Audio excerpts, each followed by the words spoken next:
President Trump says he wants to cap credit card interest rates at 10% for a year. He says he wants it done by January 20th. But can he do that? And what would it mean?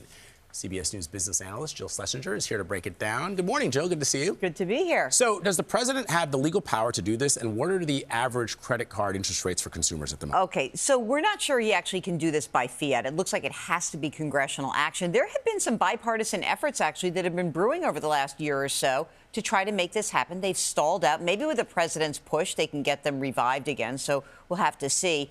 Right now, the average credit card interest rate that you pay if you're carrying a balance is 20%. Wow. So that is a massive amount, and people have been struggling with those high interest rates for some time. I remember when it was 17%, and I thought that was high. So what would it mean if it was capped at 10%? Well, first of all, what we don't know is whether the president is saying 10% on anything new you charge or 10% on the whole balance you're carrying. But let's presume it's the whole balance. Yeah. Just think about this. You know, most people, they carry about $6,500 as the average balance.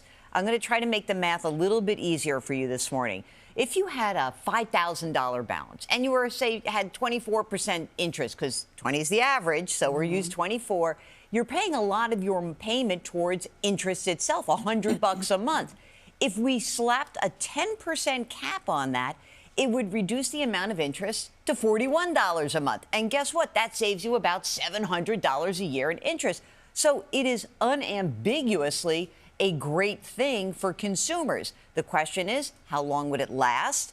And if it's only 1 year, would you really get out of the hole after that 1 year reprieve is up? So the president is pressuring the Federal Reserve to lower interest rates. Would that translate into lower interest rates on credit cards? Well, it does, actually, because the Federal Reserve controls short-term interest rates, and those do translate to credit card interest rates that are charged. Of course, when the Fed goes down, say, by 1/4 percentage point, the credit card companies, they don't go down by 1/4 percentage point exactly, some fraction of that.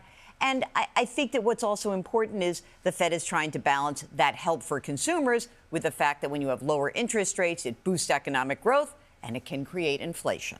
All right, Jill Schlesinger, thank you so much.